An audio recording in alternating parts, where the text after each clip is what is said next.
바울과 바나바가 안디옥 교회를 떠나 이제 첫 선교지인 구브로 키프로스 섬으로 갔지요.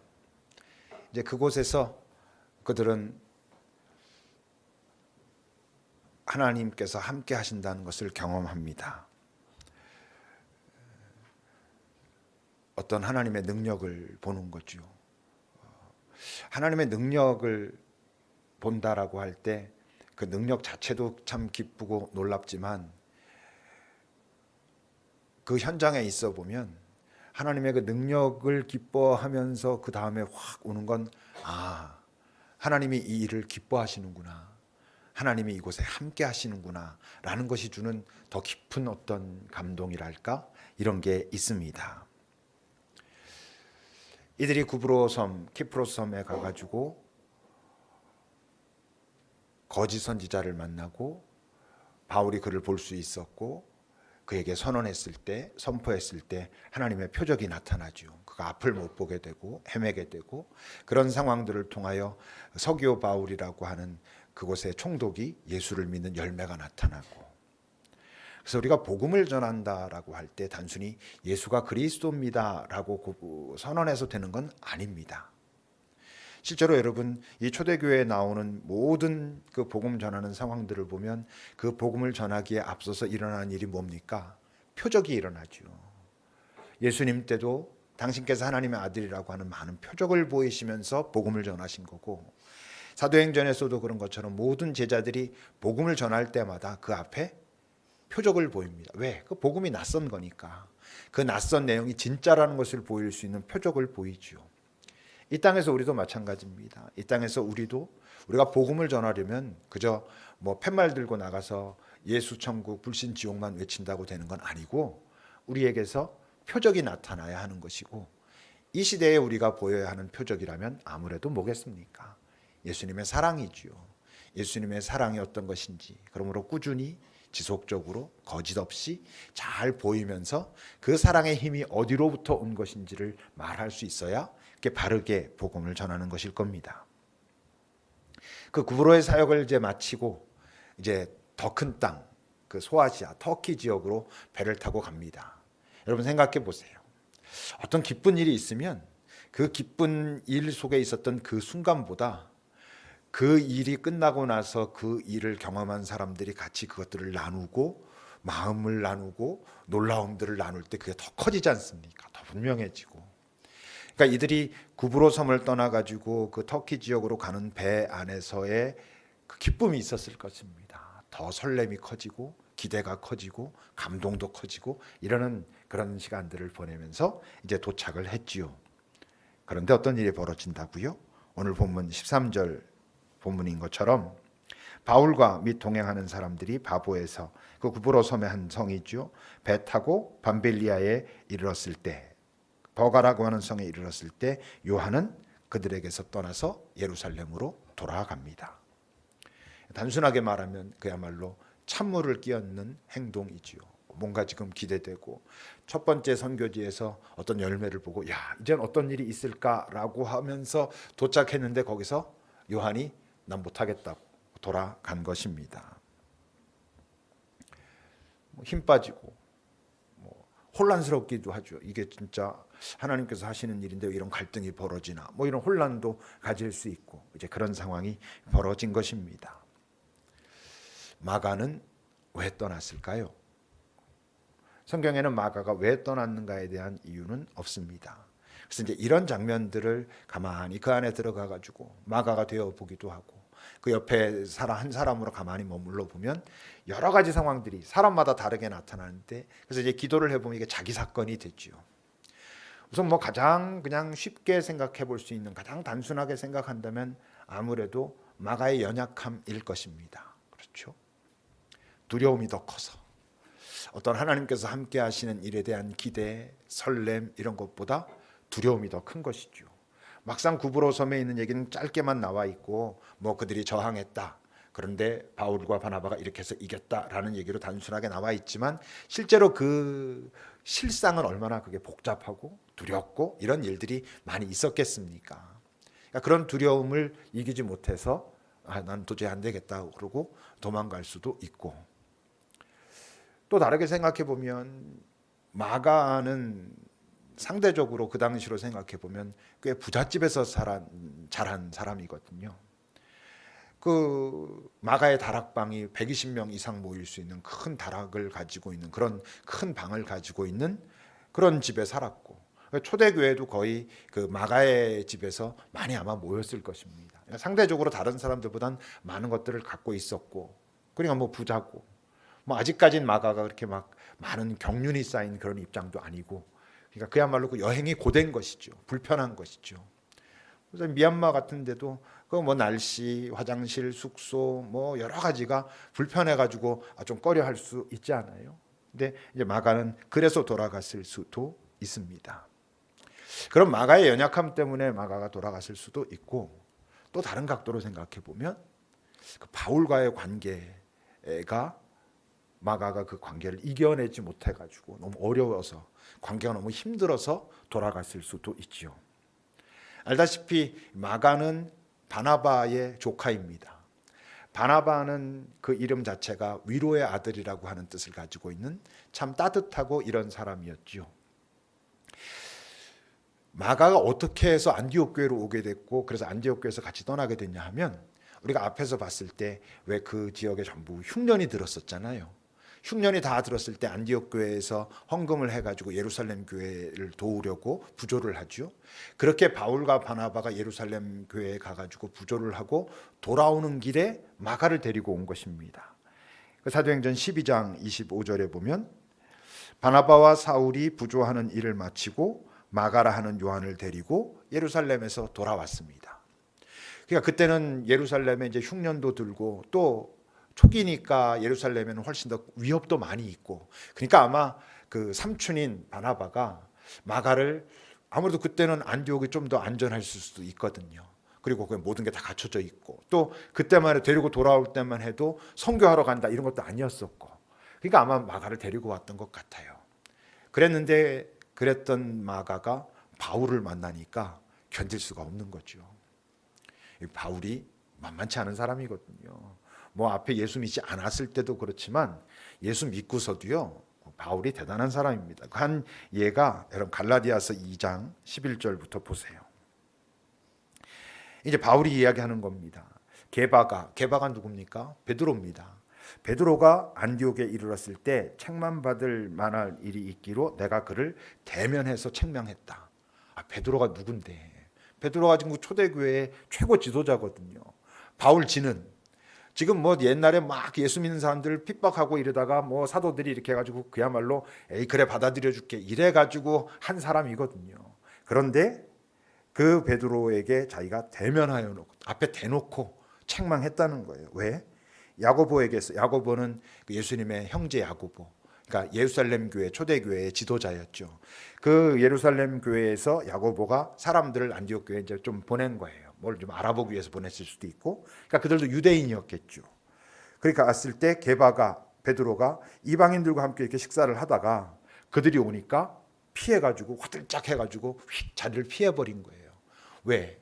아무래도 이제 이때만 해도 아직 유대인들이 더 힘이 있었고, 또 이방인들이 예수를 믿어도 할례 받아야 된다, 율법 지켜야 된다, 뭐 이런 게 참 다툼이 있을 때니까 베드로가 이제 그런 걸 가지고 뭔가 갈등이 일어나는 게 좀 불편했는지 이방인들이랑 밥 먹다가 이제 피해버렸단 말이에요. 그랬더니 어떻게 했다고요?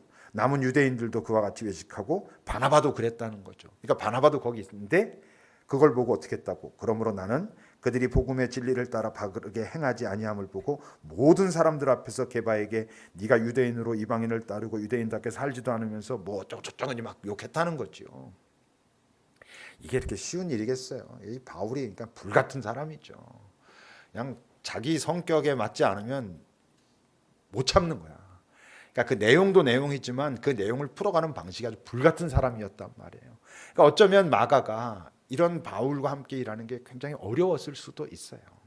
뭐 상황은 여러 가지 뭐 어떤 건지 정확하게 나와 있지는 않지만 뭐 이랬건 저랬건 분명한 건 뭐예요? 어쨌건 그들의 선교 사역에 어려움을 준 것만은 뭐 틀림없지요. 그래서 어떻게 됩니까? 여러분 사도행전 15장을 보세요. 15장 36절부터 보면 며칠 후, 이 며칠 후는 우리가 지난번 같이 사도행전 읽을 때 왜 그 첫 번째 전도 여행하고 난 다음에 어떤 문제가 발생하잖아요. 왜냐하면 이방인들도 할례받아야 된다 막 이래가지고 대표를 예루살렘 교회에 보냅니다. 그래서 예루살렘 교회에서 첫 번째 공회가 열리거든요. 그때 뭐 목매어 죽은 거, 음행, 뭐 우상의 제물, 피 이런 거 먹지 마라 이런 거 결정하잖아요. 그런 거 결정하고 이제 돌아온 것입니다. 돌아오고 나서 며칠 후 바울이 바나바더러 말합니다. 우리가 주의 말씀 전한 각성으로, 우리가 지금으로 말하면 1차 전도 여행 때 했던 그 일이죠. 그거 했던데 다시 가봐가지고 형제들이 어떤가 방문하자. 그랬을 때 바나바가 뭐라 하냐면 마가라 하는 요한도 데려가자 그럽니다. 그랬을 때 바울은 그 밤빌리아에서 자기들을 떠나서 함께 일하지 아니한 자를 다시 데리고 간다는 게 맞지 않다라고, 안 된다 그래. 그래서 서로 심히 다투어. 이 심히 다투었다라는 의미가요, 막 원수처럼 싸우는 걸 말해요. 그러니까 대판 싸우는 거예요. 대략 뭐 이럽시다 저럽시다, 에이 그럼 안 되겠군요, 우리 헤어집시다, 이런 정도가 아니고 그야말로 대판 싸우고 헤어졌다는 거예요. 그래가지고 바나바는 그냥 마가 데리고 가고 바울은 또 따로 가고 이렇게 됩니다.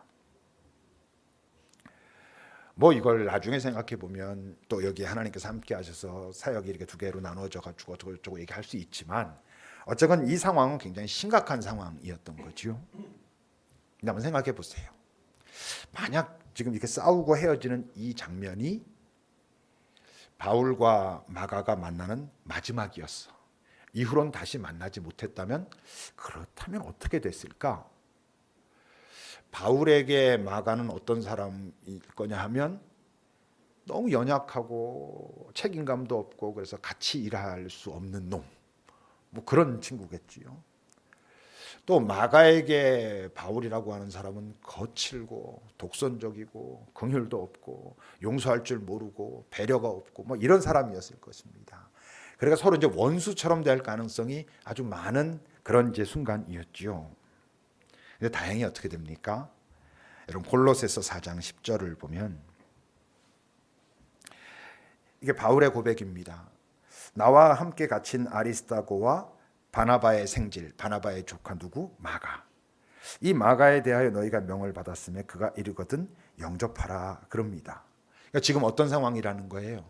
마가가 자기와 함께 옥에 갇혀 있는 거야.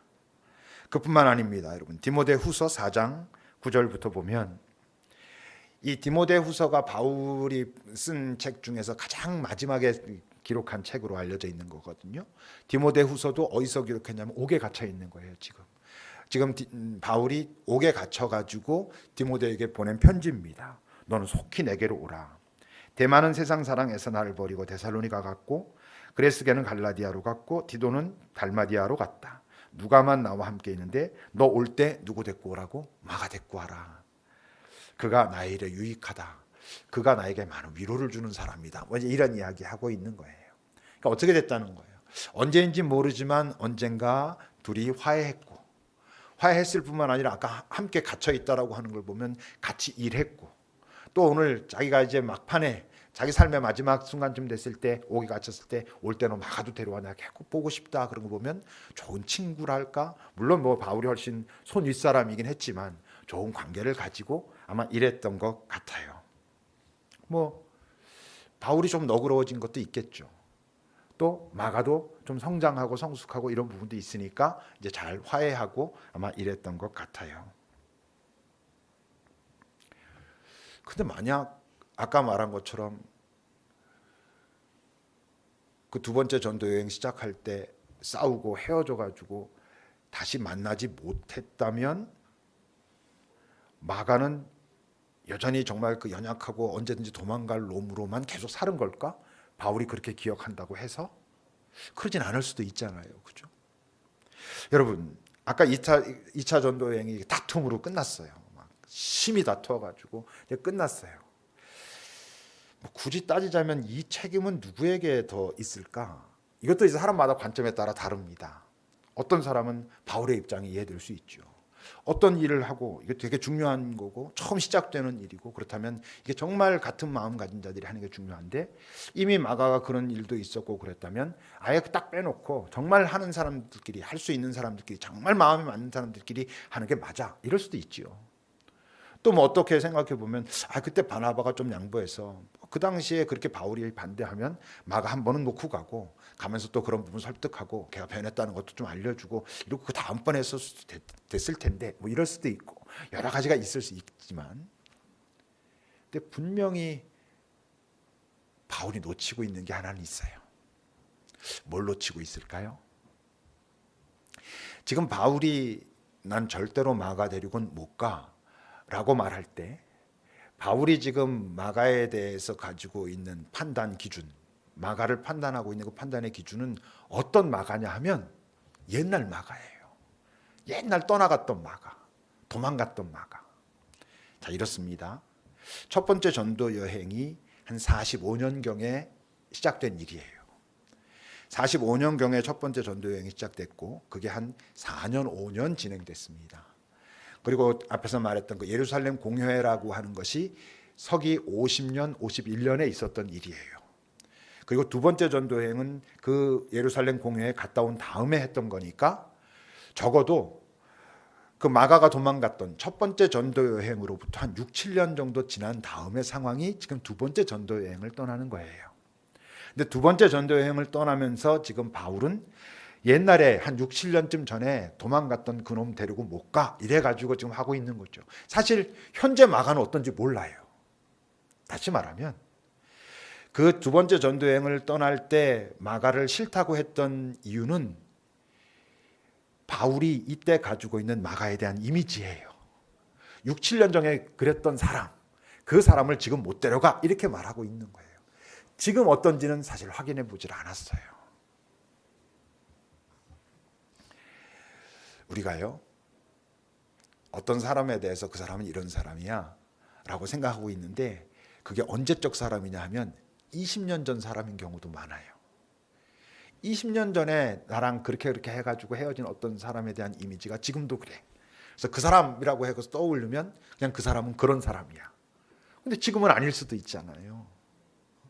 근데 우리가 마지막으로 헤어진 때의 그 모습이 지금도 그 사람을 그렇게 생각하고 있을 가능성들이 참 많이 있어요. 그게 여러분 과거에 만났던 사람에게만이 아니에요. 내가 만난 지 얼마 안 됐어. 얼마 안 됐는데 내가 저 사람은 마음에 안 들어. 뭐가 문제가 있어.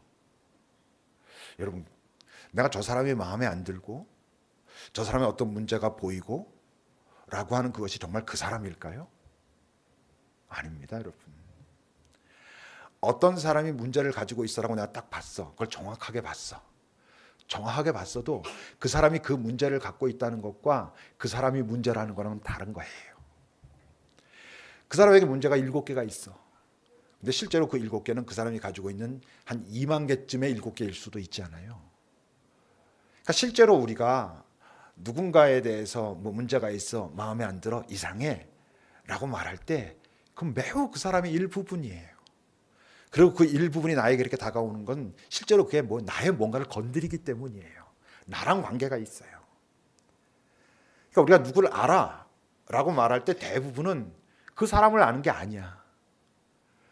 그 사람에 대해서 자기가 갖고 있는 이미지를 알고 있는 것 뿐이에요. 그건 여러분 그 사람이 아니에요. 더군다나 여러분 그 이미지가 매우 부정적이야. 그나마 내가 저 사람 알아 그럴 때 이건 괜찮고 이건 괜찮고 이거 괜찮고 그건 그래도 괜찮아요. 근데 저 사람 좀 알아. 근데 저 사람 이게 문제고 저게 문제고 이래. 그럼요 여러분 그거를 딴 사람한테 가서 말하면 자기가 의도가 무엇이든 그 사람을 험담하는 것을 넘어서 모함하는 걸 수도 있어요. 내가 보고 싶은 것 사실은 자기에게 보인 거죠. 자기도 뭐 그렇게 의도한 것은 딱 아닐 수 있으니까 그걸 가지고 그 사람을 자기 마음대로 판단하고 그게 그렇다라고 생각하고 이렇게 해버릴 수 있어요. 틀렸잖아요. 그럴수록 어떻게 되냐면 그런 사람이 다른 사람들에게 가서 그 누군가에 대한 이야기를 할 때 상대방도 자기가 이야기하고 있는 사람은 되게 누구겠어 나름대로 자기가 우호적으로 생각하고 있는 사람이겠죠. 그 사람이 자기 의견에 동조하지 않으면 또 상처를 받아요. 그 사람은 안 그렇게 보일 수도 있거든. 그러니까 여러분, 누군가에 대해서 부정적으로 내가 느낄 때 그걸 함부로 사람들에게 가서 말하면 안 되고, 또 내가 누군가에 대해서 부정적으로 느껴질 때 그것을 그렇다라고 단정 지어도 안 돼요. 오히려 많은 부분들을 다시 살펴야 돼요. 내 안의 연약함 때문에 그럴 수도 있어요. 그 사람이 실제로 연약할 수도 있죠. 그럼에도 불구하고 우리는 뭘 알아야 되냐면, 그 사람에게 그런 연약함이 있다고 하는 것이 그 사람 존재 자체가 문제라고 말하기 시작하면 그건 굉장히 중요한 오류를 범하고 있는 거예요. 사람이 변하는 건 쉽지 않아요. 틀림없이. 사람이 변하는 게 어렵죠. 근데 여러분, 우리가 꼭 기억해야 되는 건 변할 수 있는 건 사람밖에 없어요. 본질적으로 변할 수 있는 건 사람밖에 없어요. 동물들이 변한다라고 했을 땐 그들의 가치관이 변하는 건 아니에요. 지금까지 이렇게 살다가 이렇게 사는 게 옳지 않구나, 앞으로는 이런 가치를 추구하며 살아야 되겠구나라고 그렇게 선택할 수 있는 건 인간밖에 없어요. 그렇게 변하는 게 쉽진 않아요. 쉽진 않지만 인간을 제외하고는 그렇게 변할 수조차 없어요. 근데 여러분, 누군가에 대해서 부정적인 이미지를 가진 사람은 그 사람을 선하게 변화시킬 수 없어요. 부모도 마찬가지예요. 부모가 자식 다 사랑하죠. 근데 부모가 자식들에 대해서 부정적인 이미지를 가지고 있을 수 있어요. 부정적인 이미지를 가지고 있는 부모는 아무리 자기 자식을 사랑해도 그 자식을 좋은 길로 인도할 수가 없어요. 선생님도 마찬가지고 친구들 사이에서도 마찬가지예요. 난 쟤가 싫어. 제가 마음에 안 들어. 걔한테 가가지고 아무리 어떻게 해야지 옳은 것인지 말해도 소용없어요. 말이 사람을 변하게 하는가요? 못 변하게 합니다. 관계가 변하게 하는 거예요. 마가는 바울에 의해서 변화되지 않았어요. 마가는요, 가까이는 바나바에 의해 가지고 점점 변한 거고요. 성경에 나와 있는 더 본질적으로는 더 중요한 역할은 아마도 꼭 그게 더 중요한 역할이라고 말하기는 어렵지만 베드로에 의해서 마가는 변화돼 갑니다. 베드로전서 5장 13절을 보면 베드로가 이런 이야기를 하죠. 택하심을 함께 받은 바벨론에 있는 교회가 너에게 문안한다. 그리고 내 아들 마가도 그리한다. 그래요. 마가는 베드로가 아마 가까운 아저씨였을 거예요. 예수님 공생애 때 많이 모였던 자리가 어디냐면 마가네 집이잖아요. 베드로는 예수님의 제자였지만 마가는 그런 제자는 아니었어요. 여러분, 유월절 마지막 식사를 어디서 했습니까? 마가네 집에서 했어요. 오순절 성령 임재가 어디서 일어납니까? 마가네 집에서 일어났어요. 마가네 다락방에서 있었던 일이에요. 사도행전에서 처음에 초기에는 이제 베드로가 많이 나오고, 우린 지금 13장 이후로 바울 이야기 보지만 앞에 베드로 얘기 많이 나오는데, 베드로가 풀려나가지고 가가지고 자기 사람들 모여있는데 간 것도 다 마가네 집이었어요. 그러니까 마가와 굉장히 깊은 교제를 베드로랑 했어요. 마가복음을 마가가 기록했잖아요. 근데 마가가 마가복음에 있는 그 내용들을 실제로 경험한 내용이 아닌 것들도 많이 있어요. 거기엔 마가복음을 잘 읽어보면 마가복음은 매우 베드로의 관점에서 기록돼 있어요.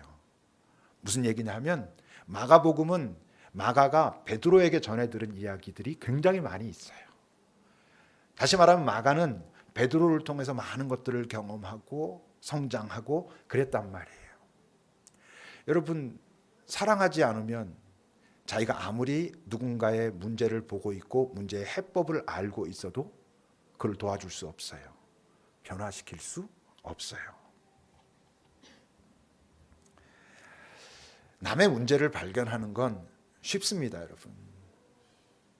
남의 문제를 잘 발견하는 사람들일수록 문제가 많은 사람일 가능성이 많아요. 제가 좀 그래요. 제가요, 여러분들 문제 많이 말할 수 있어요. 다행인 게 뭔지 알아요? 내가 여러분들에게 문제라고 말하는 것의 2배 이상 그 사람의 선한 것, 가능성, 기대 이런 것도 말할 수 있어요. 참 다행이죠. 문제를 알고서 우리는 그 사람을 안다고 말하는 경우가 너무나 많아요. 어떤 사람의 약점, 그 사람의 단점을 자기가 딱 보고서 그게 맞을지라도 그게 그 사람을 아는 건가요? 아니에요. 그 사람의 약점, 그 사람의 단점, 그 사람이 감추고 싶은 그 사람의 삶의 과거 이거 알면서 내가 그 사람 잘 알아 이렇게 말해요. 아니에요, 여러분. 그건 그 사람을 아는 게 아니에요. 여러분들이 누군가를 떠올려 보면서 내가 그 사람을 얼마나 아나, 내가 그 사람 꽤 알아 이러려면 어떤 게 그 사람을 잘 아는 건지 알아요? 그 사람을 사랑하고 있어야 그 사람을 잘 아는 거예요. 그 사람을 여전히 기대하고 있어야 그 사람을 잘 아는 거예요. 예수님이 그러셨잖아요. 예수님이 처음 아직 아무것도 알지도 못하고 거친 시몬을 만났을 때 예수님이 뭐라 그러셨어요? 내가 지금은 요한의 아들 시몬이지만 장차 너를 개발하겠다. 지금 그의 모습 속에서 숨겨져 있는 소중한 모습들을 발견하고 그것을 성장시킬 수 있도록 키워주고 참고 기다리고 사랑하고 그래요. 예수님이 베드로를 꾸짖으실 때마다 그 장면으로 그를 정죄한 게 아니었잖아요. 네가 어떤 놈인데 네가 어떻게 돼야 되는데 이놈아 지금 아직도 거기에 머물러 있냐? 이리로 가자. 이런 식이었어요 항상. 그래서 베드로는 변해가죠. 여러분 책망과 질책으로 변하지 않아요.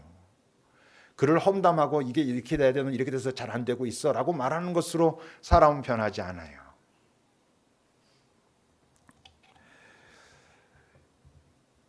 저 맨날 드라마 얘기만 해가지고 그 나의 아저씨 드라마를 보면 말이에요. 이성균도 그러고 아이유도 그러고 그런 말 하는 장면이 있어요. 내가 알아요 당신을 이렇게. 근데 그 안다는 게 어떤 거예요? 현재 그 나타난 모습을 알고 이런 걸 알아요가 아니에요. 그런 모습 속에 감춰진 당신의 아픔을 알아요. 그렇지만 당신이 선하고 귀하고 잘 사랑할 수 있는 사람이라는 걸 알아요. 이런 뜻이에요. 그게 아는 거예요.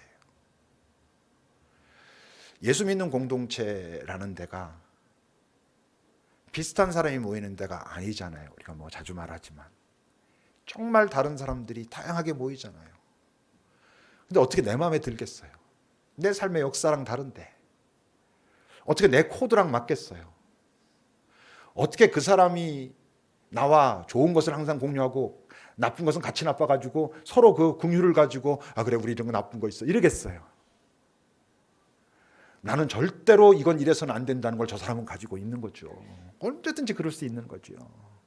그렇기 때문에 그 사람이 문제 이러면 그건 착각하고 있는 거예요. 내가 문제예요. 여러분 한번 상상해 보세요. 여러분들이 지금 다른 사람들을 보고 판단하는 것처럼 예수님이 여러분들을 그러면 어떨 것 같아요? 끔찍하지 않아요? 내가 사람들 보고 제가 이제 저게 문제 막 이런 것처럼 그리고 내가 그 사람을 하여튼 어떤 식으로 대하건 그런 마음으로 대하고 있는 것처럼 예수님이 날 그렇게 대해. 아찔아찔하죠. 여러분 그러면 안 돼요. 우리는 사람의 문제를 볼 수는 있어요. 근데 사람의 문제를 볼 수는 있지만 그래서 그 사람이 문제라고 말하기 시작하면 그만한 거예요. 착각하는 거예요.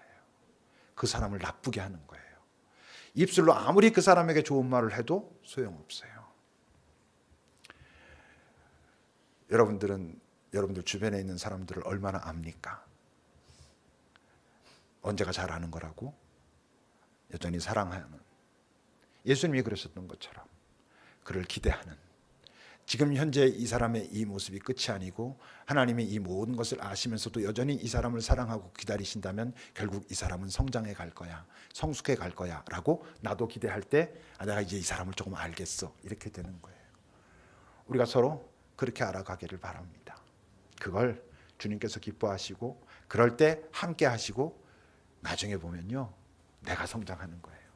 그런 마음을 가지고 기다릴 줄 알고 그리고 그 사람의 문제보다 그 문제 밑에 있는 그의 아픔을 보려고 노력할 때 뭐가 달라지냐면 내가 나를 보는 시각이 달라지는 거예요. 예수님이 나를 이렇게 보시면서 안타까워하시겠구나. 근데 나는 항상 이게 못마땅하고 사람들 앞에서는 아닌 척 이랬지만 실제로 사람들 앞에서의 나를 이야기하는 것보다 내가 나를 보는 게 얼마나 저 속에서 나를 멸시하고 이런 경우가 많아요. 주님은 그렇게 보시지 않아요. 그리고 주님은 당신이 나를 보듯이 너도 너를 봐야 돼 이렇게 말씀하시고, 그래야 이 사람과 네 주변에 있는 사람도 그렇게 보고 그래야 거기가 평화로워져 이렇게 말씀하시죠. 네, 오늘 기도합시다. 오늘은 좀 우리가 먼저 좀 기도합시다. 한번 여러분 떠올려 보세요. 내가 마음에 들어 하지 않는 사람, 저 사람 마음에 안 들어 하면 딱 떠오르는 그 사람, 나는 정말 그 사람을 아는가? 예수님도 그러실까? 여러분 잘 살피셔야 돼요. 그리고 주님께 그렇게 기도하십시오. 주님, 제가 주님처럼 그 사람을 볼 수 있도록 도와주십시오. 그리고 그러기 위해서 주님처럼 나를 볼 수 있도록 내 시야를 열어주십시오. 내 주변에 있는 누구든 그가 어떤 문제를 갖고 있어도 그러기 때문에 그가 문제의 사람이 아니고 여전히 아프거나 주의 사랑이 필요하거나 이런 사람인 것을 내가 알게 하소서라고 우리 좀 주 앞에서 마음을 내어 드립시다.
주님, 이제 명절이면 또 친지들을 만납니다.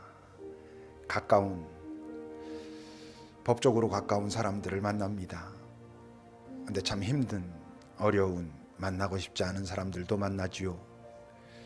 주님, 우리가 그들을 힘들어할 수는 있지만 그 존재 자체가 문제라고 단정하지는 않게 하옵소서.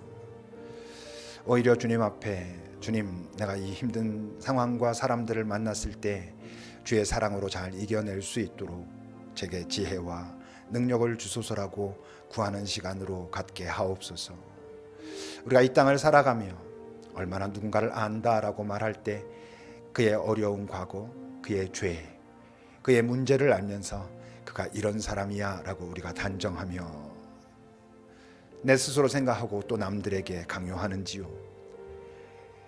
우리 모두는 연약함을 가진 존재라는 것을, 내 주님은 그 모든 것을 우리보다 더 잘 아신다는 것을, 그럼에도 불구하고 여전히 사랑하신다는 것을, 기대하신다는 것을, 그래서 기다리신다는 것을 우리가 알게 하소서.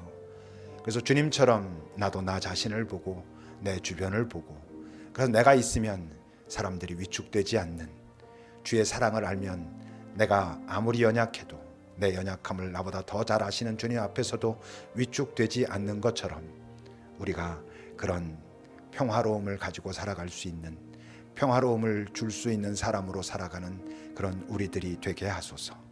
예수님의 이름으로 감사하며 기도합니다. 아멘.